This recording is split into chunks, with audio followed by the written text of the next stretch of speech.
Okay.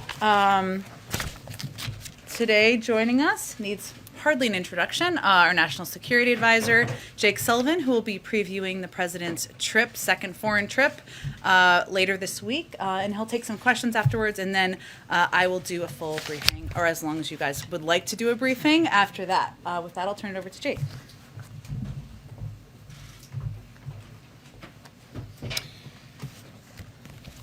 Thank you, Jen, and hi, everybody. It's good to be here. As you all know, the President is leaving for Europe on Thursday. He'll first head to Rome for the G20 and then to Glasgow for COP26, the International Climate Conference. In Rome, he'll start on Friday with a meeting with Pope Francis, followed by a bilateral program with our Italian hosts, including meetings with the Italian President and Italian Prime Minister Draghi. He'll also meet with French President Emmanuel Macron on Friday. On Saturday and Sunday, he'll attend the key G20 events. There'll be several sessions covering the main elements of the international economy and international affairs. And while he's there in Rome, he'll also have the opportunity on the margins to engage with key leaders on a range of issues of importance to the American people, including supply chain resilience, energy prices, the Iranian nuclear program, and more. In Glasgow, the President will give a major address on climate as part of COP26 and also have the opportunity to engage on the margins there on a range of important issues, including the Build Back Better World initiative, B3W, that the G7 announced at the summit in June.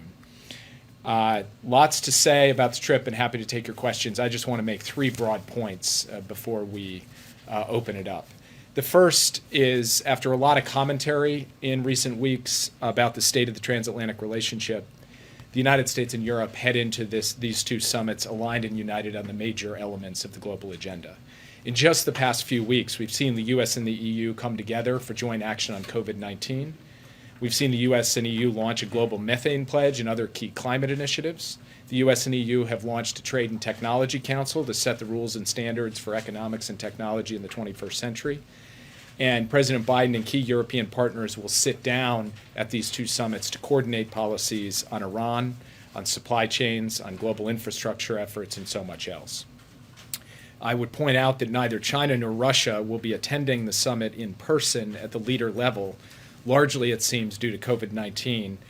The U.S. and Europe will be there, and they'll be there energized and united at both the G20 and COP26, driving the agenda, shaping the agenda as it relates to these significant international issues. Second, the trip is going to give the President an opportunity to advance some of his highest affirmative priorities on behalf of the American people. You are going to see firsthand in living color what foreign policy for the middle class is all about.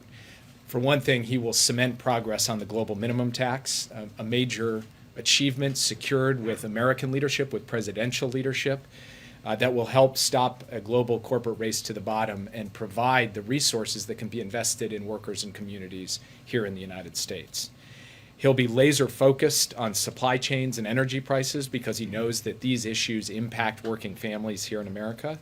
And in advancing the Build Back Better World initiative, the B3W initiative, he will show how a high standards, climate-friendly alternative to the Belt Road Initiative can help American firms and American workers compete globally on every aspect of infrastructure, from physical to digital to health. Third, I would just point out that we see no contradiction between pursuing ambitious and aggressive action to meet this pivotal moment when it comes to the climate crisis and supporting a sustained and swift economic recovery that delivers security and opportunity for the American people. The President, going into COP26, has committed the United States to decisive action this decade, a 50 to 52% reduction in carbon emissions by 2030, a doubling of our international finance commitment consistent with the $100 billion Paris goal, and he intends to make good on these commitments. He also intends to address the short-term imbalance in supply and demand in the global energy picture so that the economic recovery here in the United States and elsewhere around the world is reinforced rather than undermined. We can do both. We intend to do both. That's the agenda and the mindset the President will take with him when we go to Europe later this week. And with that, I'd be happy to take your questions. Yeah. Jake, back in June, you and the president said that there's no substitute for face-to-face dialogue with between leaders. And you signaled then that the President Biden and President Xi could possibly meet on the sidelines of the G20. That's obviously not happening since Xi is not attending. Do you see that as a missed opportunity either for the U.S. or for China? And how do you expect to make progress in the U.S. China relationship if you can't even get these two leaders in a room together? And then secondly, the president suggested last week that one of the reasons OPEC isn't doing more to ramp up supply is because he has refused thus far to speak with the Crown Prince, Mohammed bin Salman. Will the president speak with the Crown Prince? Is there a possibility of a meeting on the sidelines of the G20 between the two? So on the second, I don't have anything to announce. We don't even know who is coming to represent Saudi Arabia at that event. So we will see what happens over the course of the coming days.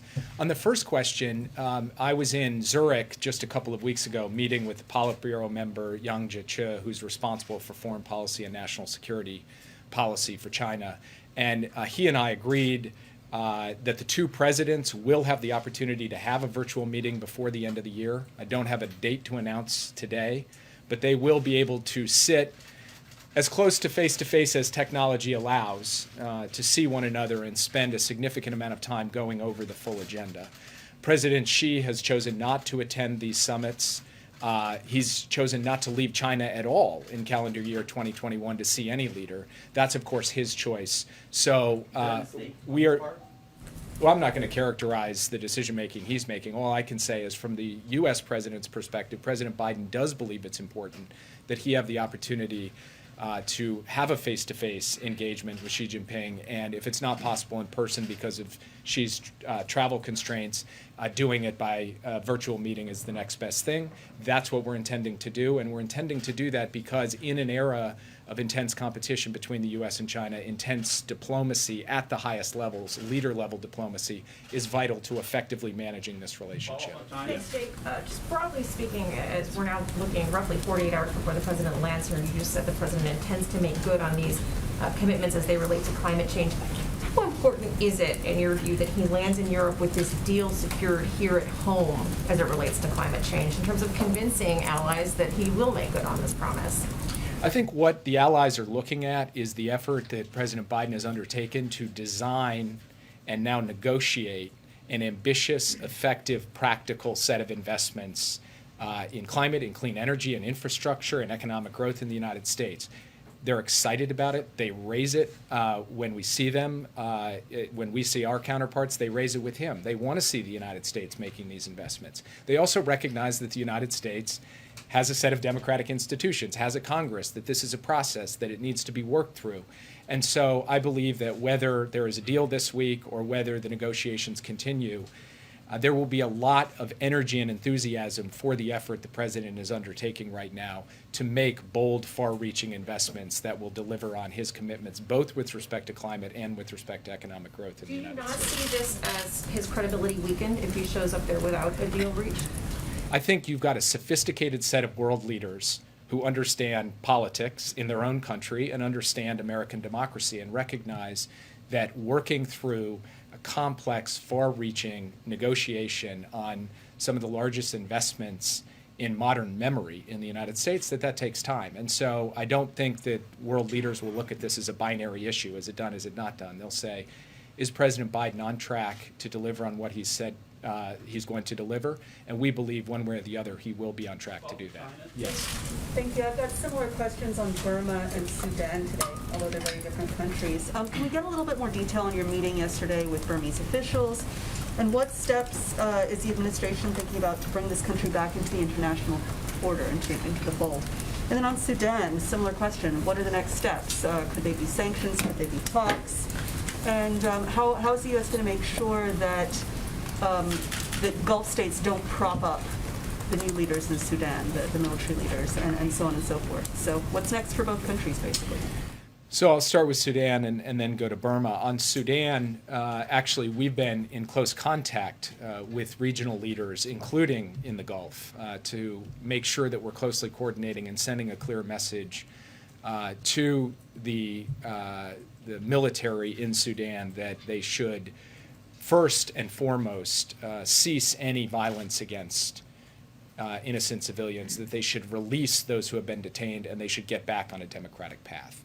We will continue to do that. We'll stay closely coordinated and aligned with all of the stakeholders who we believe have influence in Khartoum. Second, we have made clear that we are deeply alarmed. Secretary Blinken put out a very strong statement yesterday by the actions taken 36 hours ago by the Sudanese security forces, including the arrest of multiple civilian officials and the detention of Prime Minister Hamdok. We believe it undermines the country's transition to democratic civilian rule, and we firmly reject the assertions that this is within the authority of the military leadership in Sudan. From our perspective, these actions are utterly unacceptable. They contravene the constitutional declaration, but more importantly, they contravene the aspiration of the Sudanese people.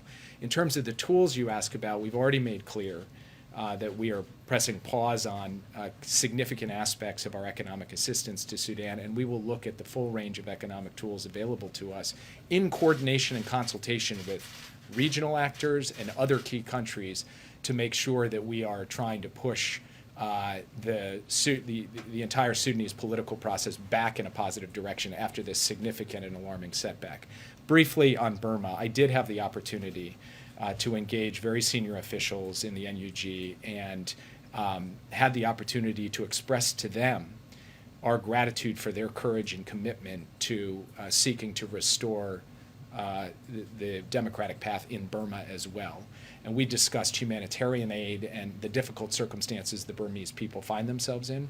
We discussed broader diplomacy with the key countries in the region and those with influence on the military junta, and how the United States could send strong messages to those countries as well. And in fact, just this morning, President Biden has participated in the U.S. ASEAN summit, and ASEAN has taken the step of denying a seat at that summit to the junta leader, the commander-in-chief. And President Biden had the opportunity to consult and coordinate with ASEAN in terms of how to move their 5-point consensus forward. So we will continue to stay focused on our steadfast support for the people of Burma, for a democratic path in Burma, and for the protection of the safety, security, and human rights of the citizens of that country. Yeah. Thank you so much. I have two questions. Economists believe on the G20, economists believe that by 2024, most industrial countries will recover to pre-COVID level, while developing country obviously is not the case. So how is the White House trying to address this disparity, and especially with COVID, climate change? And second, on Iran, you just said that the president will discuss Iran. At what stage will the White House decide that Iran has passed the no point of return? We have enough enriched uranium, they have heavy water, they have the know-how. So when do you decide that we have to enact Plan B, if you wish? So on the second, I'm not fixing a date on that. Obviously, we closely monitor the progress in Iran's nuclear program. We are alarmed and concerned by the steps that they have taken since they left the Joint Comprehensive Plan of Action. Within the Joint Comprehensive Plan of Action, there were constraints on that program that were significant and substantial. We had a lid on that program. Now we do not, because we don't have that deal. So our first and highest priority is to get back to the table and get back to a deal that does, in fact, place a lid on Iran's nuclear program. In terms of emerging economies around the world, I would just highlight 3 things that will be on the agenda over the course of the next 6 days. The first is the capacity to recycle special drawing rights from the International Monetary Fund to help emerging economies be able to deal with the immense fiscal burden that COVID-19 has inflicted on them.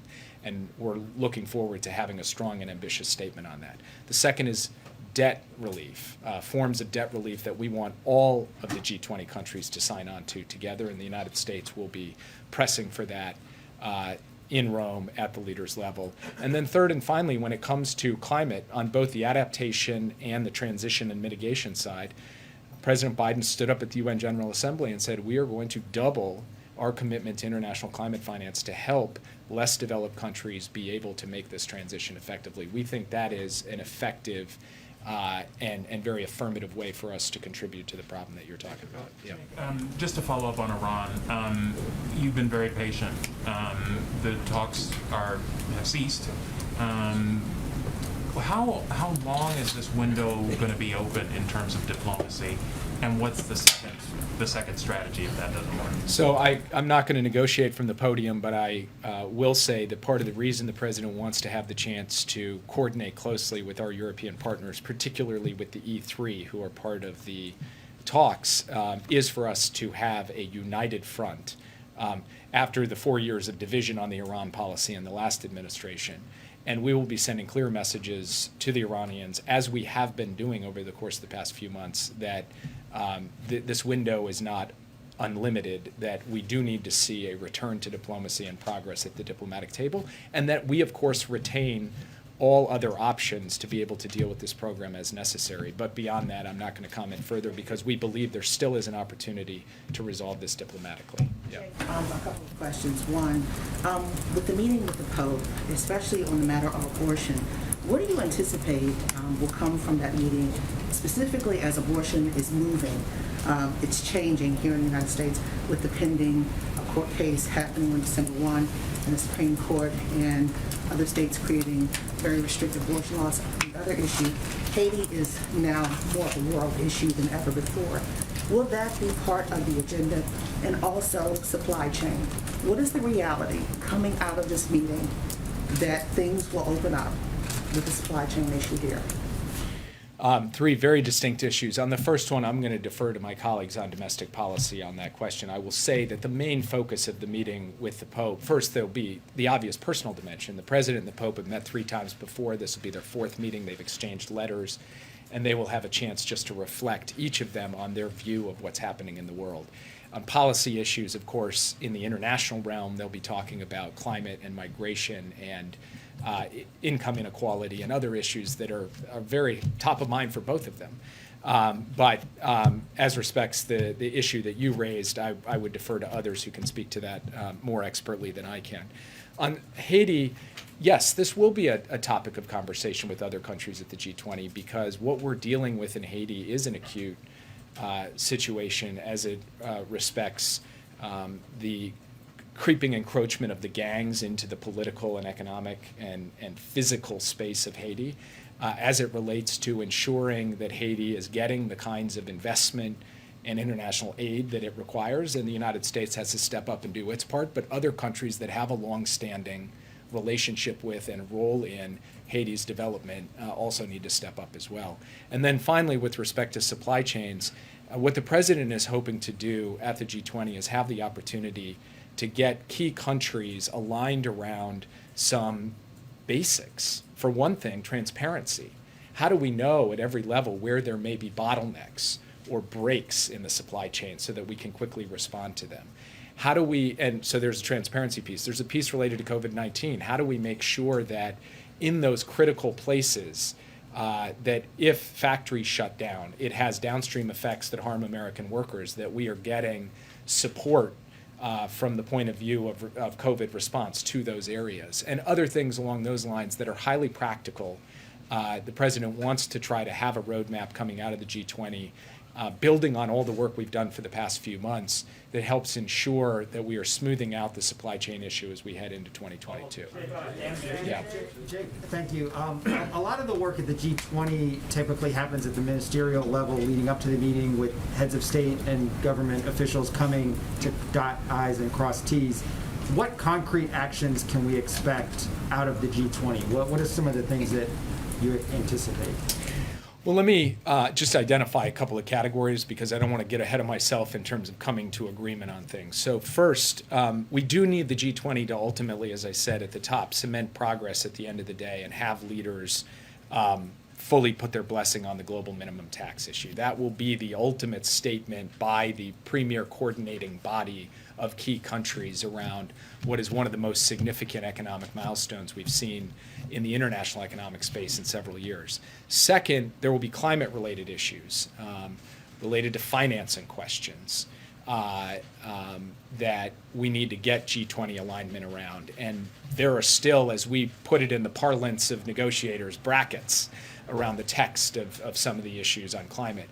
And then when it comes to the future of health security and what we are going to be able to accomplish to prepare for and prevent the next pandemic, there are also open questions that will be worked right through the weekend to try to make progress to show that the G20 is aligned not just around effectively dealing with COVID-19, but putting in place a circumstance where we're not going to face the same challenges in the future. Those are some of the big areas I think that we're going to end up focusing on. Okay, Yeah. thank you for doing this. On the Pope, real quick, do we characterize that as a formal visit or a personal visit?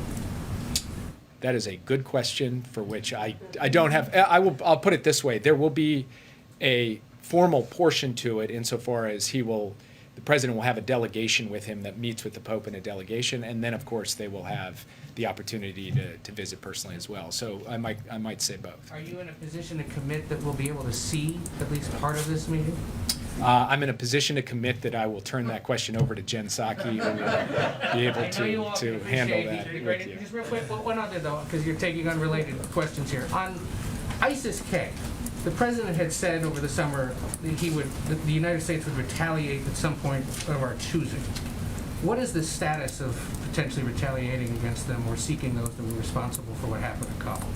Well, first I would point out that in addition to the strike that CENTCOM has spoken to, I believe it was on the 29th, there was a second strike that we took, a strike outside of Kabul against an ISIS-K facilitator.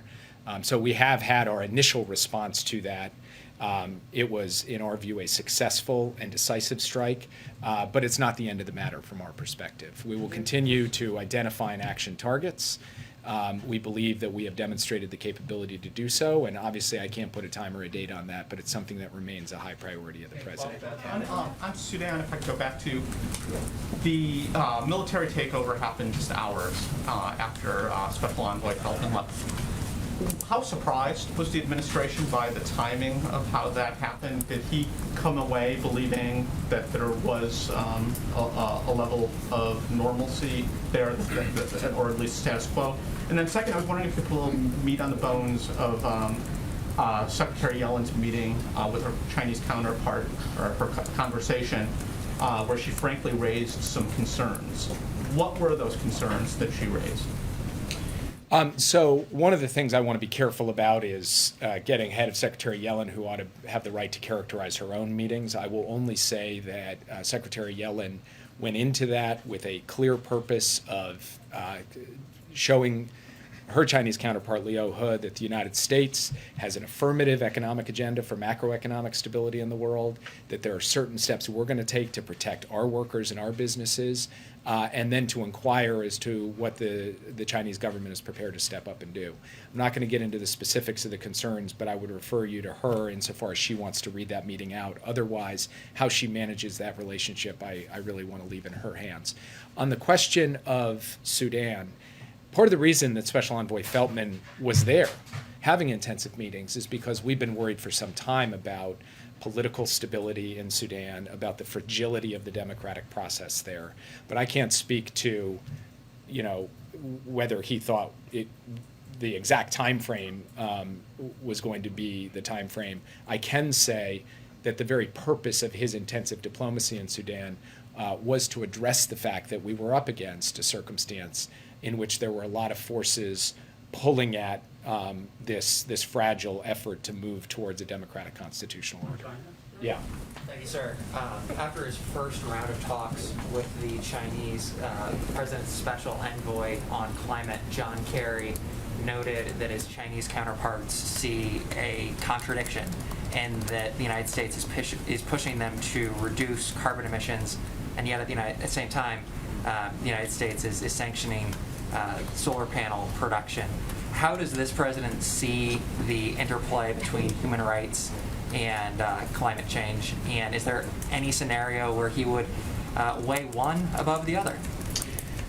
The president fundamentally believes that we can both take a strong stand against forced labor, against slave labor, anywhere it occurs, including in Xinjiang, and at the same time cultivate and develop a robust, resilient, and effective solar supply chain. There is no reason that the United States or any other country should be forced to choose between these two issues. There's nothing structural, when you think about the fundamentals about why that should be the case. And so the president is determined to produce an outcome in which we can both get the solar deployment we need and we can stand up unapologetically and unequivocally for our values.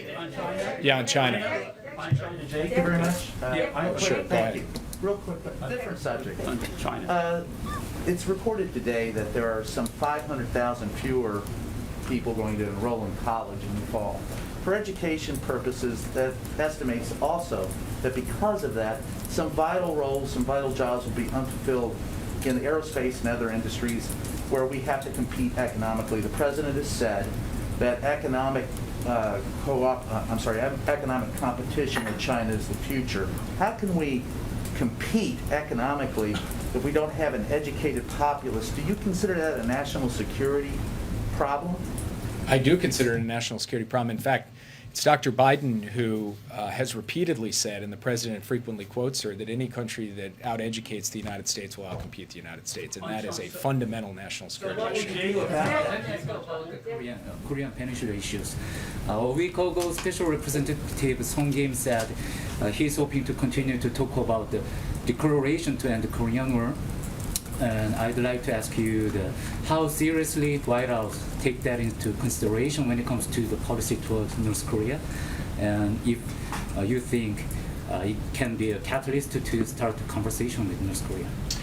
I do not want to go too far publicly in terms of our intensive discussions with the Republic of Korea government. I will only say that Special Envoy Sung Kim's recent discussions have been very productive, constructive, and we may have somewhat different perspectives on the precise sequence or timing or conditions for different steps, but we are fundamentally aligned on the core strategic initiative here and on the belief that only through diplomacy are we going to really truly be able to effectively make progress, and that diplomacy has to be effectively paired with deterrence. So on the specific issue you raised, I don't want to get into it publicly. I will only say we're going to continue the intensive conversations. On Afghanistan, I'm wondering what you are hoping to get out of the G20 discussions on Afghanistan, and if you talk a little bit about, there's a sense that Russia and China have been blocking efforts led in part by the U.S. to deliver humanitarian aid without recognizing the Taliban government. So could you kind of flesh out the state of play there? So the G20 had a leaders meeting by video conference on China a couple of weeks ago. It's not one of the core agenda items when we go. The president will obviously be able to consult with others to see how we can effectively get aid to the people of Afghanistan without recognizing or maneuvering that funding at its core through the government. I think the characterization on Russia and China, I would take a little bit of issue with that. I think that we can have constructive conversations with both of them. It will be more difficult to do in this circumstance because neither Xi nor Putin will be there.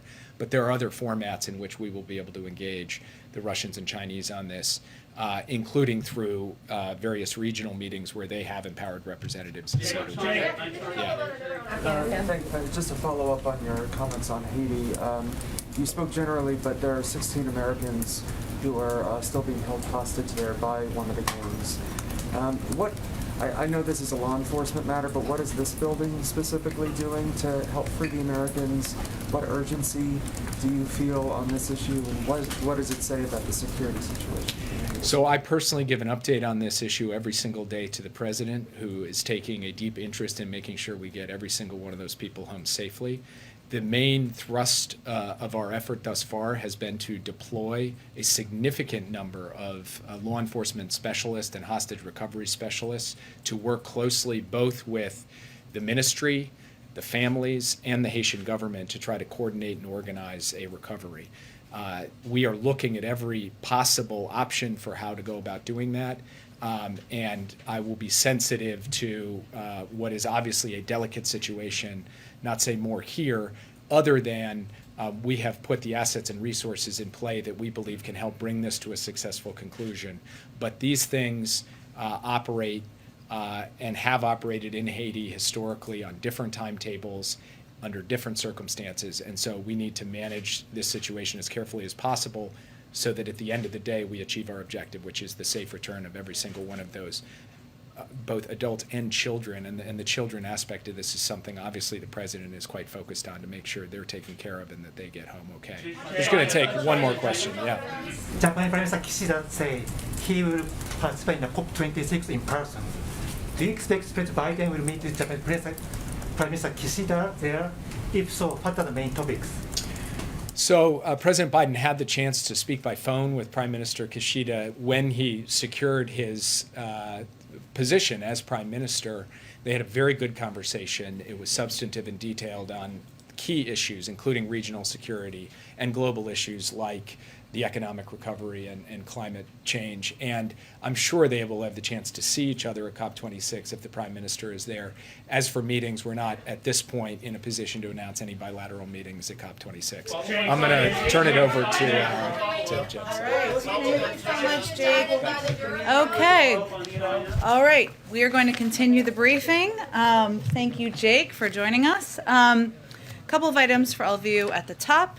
Yesterday, the Treasury Department released new data on the Emergency Rental Assistance Program, which shows that through September, state and local emergency rental assistance programs accelerated distribution and have now made more than 2 million payments to vulnerable households, totaling more than $10 billion. In September, which marked the first month since the Supreme Court overturned the CDC's national eviction moratorium, state and local governments distributed nearly $2.8 billion to over 510 households across the country. Those are people who could stay in their homes as a result of these programs and the way that it's being implemented by state and local officials.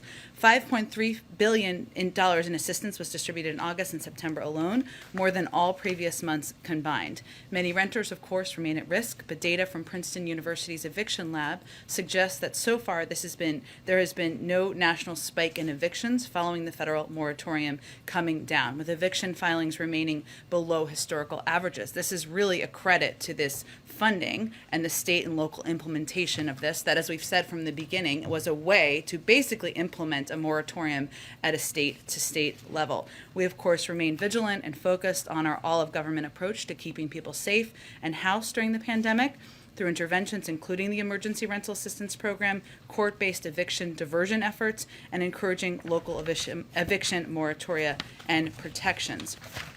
Also wanted to note as an update, and this didn't come up, but I thought we might have, but an update on our global vaccination efforts. As you know, every day we continue exploring and pulling every unique lever we can to get vaccinations out to the world, both in the near and long terms. It's not just sharing doses that all countries more doses than all countries combined, and committing to donate over 1.1 billion doses, but also supporting an IP waiver at the WTO and calling on every country to do more. We know there's immediate urgency for so many countries, which is what is exciting about today's announcement of a U.S. brokered deal between the African Union and Moderna to get doses to the continent with much needed urgency. This deal will get the continent Moderna doses that have been long awaited and in high demand. And as you all have noted and asked me about in the past, Africa and African Union is a part of the world in great need, of course, of additional assistance, and it will help them get the need in procuring more Moderna vaccines.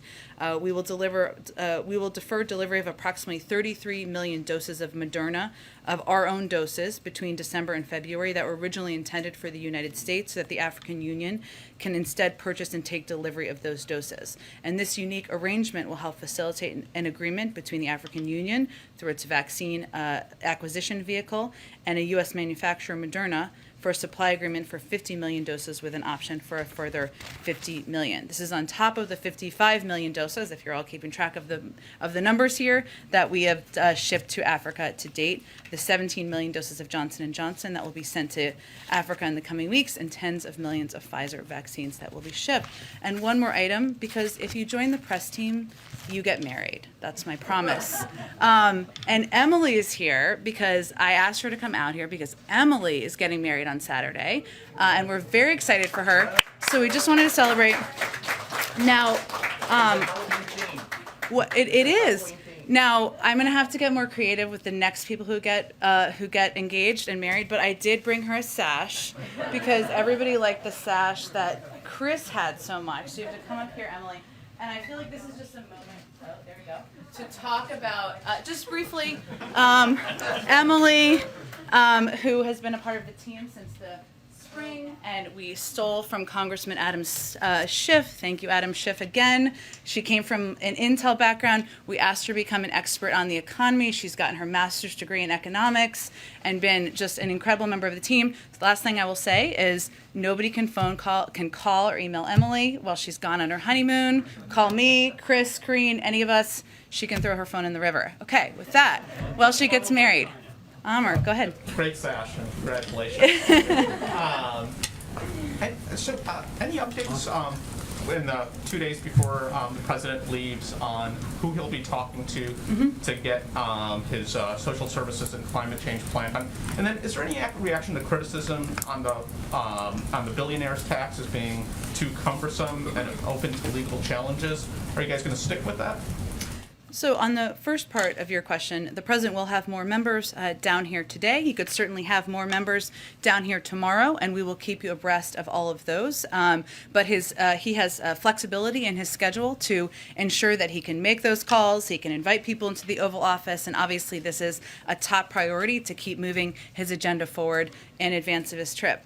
I would also say that there are phones on Air Force One and also in Europe. And so he will continue to be engaged even as we move to the trip. As it relates to the second part of your question was about the taxes component. Yeah. Well, as we've talked about a bit in here, when the president proposed his initial Build Back Better agenda, he rolled out a series of tax reform initiatives that were as important to him as the investment initiatives, because he feels that our tax system is unfair, that it's outdated, and that it was long in need of reforms. And so you're referring to what has been shorthanded out there as the billionaire's tax, is an idea that has been put out there by a number of members of Congress, including our friend Senator Warren, and it is one of the ideas that is under consideration and discussion. I will note that there are a lot of different tax proposals that are out there that are being discussed by members right now as a means of not just paying for the package, but again, making the system more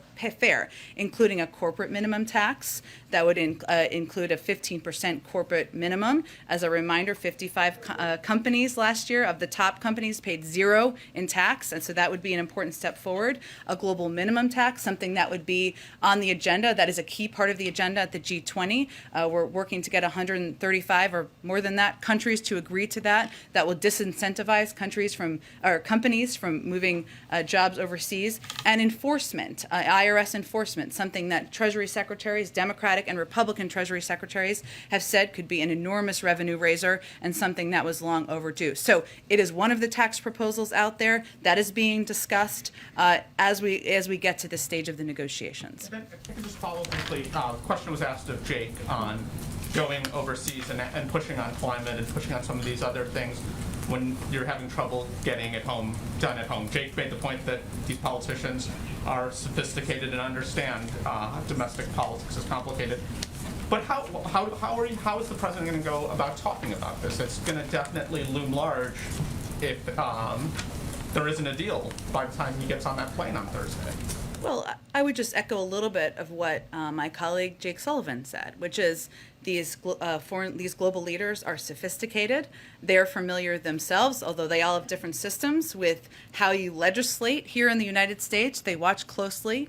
They know that it can take some time. And what the president is going to go to the G20 and COP26 with is either agreement, which, as he said, is his preference, or a commitment to continue to press forward on what will be the largest investment in addressing the climate crisis in U.S. history, 6 times the size of the Recovery Act, which would be the second largest investment in climate in history, and a commitment to do everything he can through executive action and through working with the private sector. So global leaders, I think the point Jake was making is that global leaders, one, understand that it can be a lengthy and messy process, bills becoming a law here in the United States, and also they have seen the president raise up climate as an issue that is a central priority for him in his presidency. Go ahead. Well, on that, I get the idea that global leaders are sophisticated and watch our system closely. Would it be easier to convince the rest of the world to adopt these aggressive climate change proposals if he went there with the U.S. having done so already? Well, Ed, as the president has said, it would be his preference. Yes, that's why we're pressing so hard. That's why the president has space in his schedule to move forward and move his economic agenda forward. But it is also important to note that we have made a significant amount of progress, and we are almost there, and that the president is on the verge. We are all on the verge of passing a bill that is the largest investment in addressing the climate crisis in history. And of course, global leaders take note of that too. And is there, you don't have to name it necessarily, but are U.S. officials aware of a country, perhaps, that would adopt these changes if he showed up with the U.S. having done so? Not that I'm aware of that are looking for a vote in order to move forward, no. And just a clarification, another follow-up to that. Sure. The fact that the schedule is still a little in flux, it's unclear who else he might be meeting with on the margins. Is that because... You mean on the trip? Yeah, on the trip, yes, not here. On the Yeah. margins, he's going to meet with all sorts of people. So. Yeah. Just look out your window, see who's coming down. We'll be doing that, yes. Is that because of sort of pandemic-related scheduling issues and planning issues with this meeting, or is it... Why would we not know yet, perhaps, that he's meeting with certain leaders, whether it's somebody from Saudi Arabia or potentially Turkey? Obviously, Russia and China won't be there. There are some countries, as Jake noted, where they haven't finalized or they haven't maybe announced who is going to be traveling. That is true. It is also true that we were working through a variety of engagements on a couple of the topics that Jake mentioned, including the supply chain and other issues that are a priority to the president here at home, and we're working bilateral meetings around those as well. So it's nothing more than a typical lead up to a trip scheduling process, but there are some, of course, changes where some people are remote or we're looking for the final delegations as well. China Go ahead. follow-up. So the president's going to be going to Virginia tonight. Obviously, the vice president's going to be adding another stop on Friday. Is the president surprised how close this race has become in his final few days? Well, Mark, I've learned my lesson. I'm not going to do any politics from here or political analysis. I can confirm that the president is going to Arlington later this evening, and that is my hometown as well, and of course the vice president as well. But beyond the scheduling details, I will leave political analysis to my friends over at the DNC. And then, obviously, on the trip, former President Obama is going to be going to Scotland. I'm just curious, to Glasgow, I should say. I'm just curious, why would the president want the former president to be there with him by his side? What is he hoping to accomplish? And should we read anything to that it's President Obama going and say, not Vice President Harris? Well, first I would say this is a global crisis that needs the power, the influence, and the impact of every current and former leader who's willing to go to Glasgow or stand up and shout that from the rooftops. So President Biden certainly welcomes the fact that his friend and former President Obama will be traveling there. They're not there at the same time. There's a bit of a gap between their visit, and as you know, it's about a 2-week trip, COP26, so there is plenty of time for many prominent officials and prominent leaders to speak out about the climate crisis. As you know, it's not typical for presidents and vice presidents to travel together or to go to the same trip, so I think it's a reflection of that, and the vice president, of course, will be traveling to France soon as well on her own diplomatic trip. And last question for me on the economy. I don't know if you saw the New York Times this morning about the cost of Thanksgiving could be some of the highest that we've seen in a long time. We've obviously heard the president talk about gas prices as well. He was asked last week on that CNN town hall. Would there be a price that gas would have to get that the president would say, okay, now's the time to tap the Strategic Petroleum Reserve? Well, the president reserves a range of options, and he is certainly quite mindful of the impact of any increased cost on the American public. There are a range of factors here which we could delve into, but I will say that on gas prices, one of the issues that Jake referenced, and obviously as we have more details on what this may look like, we'll share it with all of you, is being able to raise our concern and the president's concern about supply issues as it relates to oil, and that's something that certainly he can do on the international stage, and there's a power of the President of the United States engaging on that front. That issue has been raised at Jake's level, at a range of levels throughout government, but certainly the supply and OPEC and putting additional pressure on OPEC is something that that certainly our national security team will continue to do. I will also note that as it relates to gas prices, we remain concerned about trends we have seen where even as supply has increased at times over the last several months, we've still seen heightened prices. The FTC, we've asked the FTC to look into that. They've said they were doing that. But as it relates to costs, there's a number of steps. So let me just give you just a brief update on one step we are taking at the ports that is new, kind of new information. One, I would note that one of the, and this is not about gas prices, but just about the movement of goods, which is certainly something that is impacting, I think, a lot of people across the country. One, I would note, and I thought this was an interesting fact, both ports, the Port of Los Angeles and Long Beach, that we've talked about a lot because of the huge amount of volume that goes through them, are moving an unprecedented amount of cargo this year. So one of the challenges, we've talked about this a little bit, but I'm going to put some numbers on it. Both ports are moving 19% more containers than at the same point in 2018, which was the previous record. And the ports remain on target to outpace the previous record of 17.5 million containers processed in 2018. That's because of a range of factors. People are buying more things online. People are in a better, not everyone, but a lot of people, data-wise, across the American public, are in a better financial situation than they were a year ago, so they're purchasing more goods. And what we're seeing right now are terminals are filled with containers that have been sitting around for days without getting picked up, and that holding goods in these containers, and that is obviously a challenge. So yesterday, I just wanted to note that the ports announced they will address this problem and no longer let carriers use the ports as warehouse space, and this will hopefully help move things a little bit more quickly. And starting on November 1st, for the first time, the ports will charge carriers $100 per container scheduled to be moved by truck that has sat on that port for 9 days and more, and $100 per container scheduled to be moved by rail that has dwelled 3 days or more. The charge will increase $100 per container per day. So I'm using that example just because we are continuing to press on ways to address issues in the supply chain, which some are at ports, some are at rails, some are at limited and drivers, et cetera. Go ahead. If I can ask you about the agenda as it relates to Build Back Better right now, there's new haggling among Democrats, certainly among moderates, as it relates to paid family leave right now. Can the president support any reconciliation bill that includes no paid family leave? Well, as you know, the president proposed 12 weeks of paid family and medical leave because he thinks it is long outdated, that this is something that should be a reality for parents, mothers, people who have need either for child care or elder care across the country. That's what he proposed. He also was elected. The reason that he won the Democratic nomination was in part because he ran on a commitment of seeking compromise in order to deliver historic change.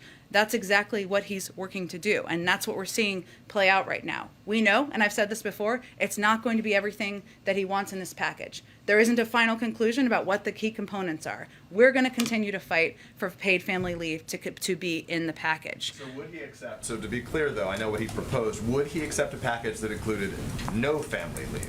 I'm not going to litigate that from here. I think I would remind you what he proposed. And also I would note that there are a lot of incredible advocates in this town for a range of issues. Childcare, paid family leave, universal pre-K. A lot of these people have been fighting with their heart and soul for decades to get these things done. We are right now on the verge of making a number of these policies law. And there are realities of governing and realities of policymaking, including the fact that the alternative to what is being negotiated is not the original package. It is nothing. So what we're really facing right now is a question of whether people are going to support the largest investment in climate and clean energy. Do they want to be a part of the largest investment in early childhood education in history? Do they want to make healthcare more affordable and accessible? Or do they want to let the perfect be the enemy of the historic? And that's what we're talking about right now in these negotiations. Throughout the campaign, the president, I can pull up some of the dates over the course of the campaign when he said to large Democratic audiences, says, we're going to get you things like tuition-free community college, we're going to get you paid family leave. As we look ahead, as Mark was just noting, to the president's travels to see Terry McAuliffe today, what do you say to those disillusioned Democrats right now who feel like they put their marbles in this basket and they're not going to get a lot of the things that they believe they were promised would come from Democrats in this administration, in this Build Back First, Better we would agenda. say we are going to get those things done. gonna- Second, you're gonna believe second it, we you're would not. say he's 9 months into his presidency. Second, we would say what we're talking about here is the largest investment in addressing the climate crisis in history, 6 times the size of the Recovery Act. We're talking about the largest investment in childcare and early child education, something where we're putting in place a structure that can be built on, just like the Social Security Act, the Affordable Care Act. We're talking about expanding access to health care. These are all components of what the president ran on and what he promised, and they all would have a huge impact on people's lives across the country. So do you want to be a part of that, or do you want to be a part of nothing? Because those are the alternatives. And if you don't get that, who should these disillusioned Democrats hold accountable? Well, look, Peter, I think what we're talking about here is the realities of governing, negotiating, having 50 members of the Senate, not 60 members of the Senate who are Democrats, and the fact that we are still on track to get a historic package through Congress without precedent in history. And that's something that Democrats have a right and should be very excited about. Go ahead. Hey, Jen. You said this morning that the president had a little extra pep in his step after that meeting. Were you up very early this morning? No, I watched it Sounds after. like? Okay. But you said that he had a little extra pep in his step after that meeting with Senator Manchin on Sunday. Is that because there was any agreement on any specific provisions, such as climate change issues, for example, or some of the other outstanding issues, or was it just a kind of general sense that things are moving in the right direction? There was agreement on the need to move forward. Agreement on the need to make these historic investments in childcare and elder care and expanding access to health care. And there are important discussions now about exactly how to do that. That's where the stage we're at right now. But he was encouraged by the discussion in the meeting he had with Senator Schumer and Senator Manchin. Given the outstanding issues on climate, was there any specific progress on those issues? I mean, the president is heading to the summit in a matter of days. You know, can you give us an update in the spirit of the transparency the president showed last week at the town hall in terms of the specific issues being negotiated? Well, let me talk to you about a couple of the components. I mean, what we're looking at right here on climate specifically, again, I've said a couple times, historic investment, many, many times larger than currently the largest investment in climate change or addressing the climate crisis in history. But what we're talking about here, some of the areas of consideration are creating new grants and loans to support industrial sector decarbonization from steel, cement, aluminum, in addition to expanding relevant tax credits to support this goal. Creating targeted manufacturing credits that will help grow domestic supply chains for solar, offshore, and onshore winds, with some of those credits targeted to auto and energy communities. Expanding access to rooftop solar and home electrification to yield consumer savings. Expanding grants and loans to rural co-ops to boost clean energy and energy efficiency, and expanding grants and loans in the agricultural sector. So what we're talking about there is really in a cross-sector industry, a range of industries, obviously agricultural, industrial, and also to consumers, incentivizing what we all need to be doing, which is moving toward a stronger focus on addressing the climate crisis. Just on Facebook, the president hasn't really weighed in too much in a substantive way on the revelations that we've seen from these leaked documents, the hearings that have happened in Congress. I'm wondering if we can expect to hear from the president directly on that soon, and if you could perhaps lay out his position as it currently stands on those issues. Well, he has a couple press conferences coming up on his foreign trip. He answers questions several times a week, as you know. I will say that, as the president has said before, he has concerns about the power of social media platforms to and the lack of progress in addressing issues like vaccine disinformation and election disinformation. And I know there's been a range of reports out there about what he's looking to see and who's representing his interests.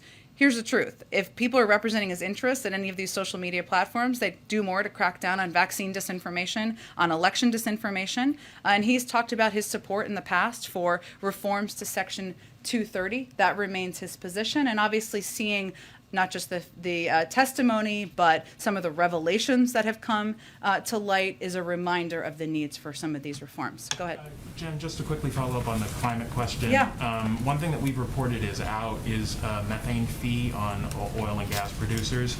How much of a setback is that for you and your overall methane and climate goals? Well, I know that some spokespeople from Leaders on the Hill have conveyed that it was still a part of the discussion and negotiations, so I would point point you to that. So it is, from your perspective. I would so point far. you to leaders and members on the Hill who have spoken to this recently. And what's your message to people like Representative Jayapal, who said that they want to see both of these things, the infrastructure, the broader Build Back Better bill, voted on at the same time? Is that something that you're okay with if that means pushing things out a couple weeks? We'll leave the mechanics to Speaker Pelosi and Leader Schumer. Obviously, the president continues to want to get both pieces of legislation done. We are in regular touch with Congresswoman Jayapal, who we've been working with through every stage of this process. Go ahead. Following up on this climate question, you just listed these historic investments, grants, loans, tax credits, manufacturing credits. You said, but environmentalists are pretty vocal about this. They say you need penalties in order to get industries to make these major conversions that they need to make. So how do you get to these 2030 goals, focusing on incentives?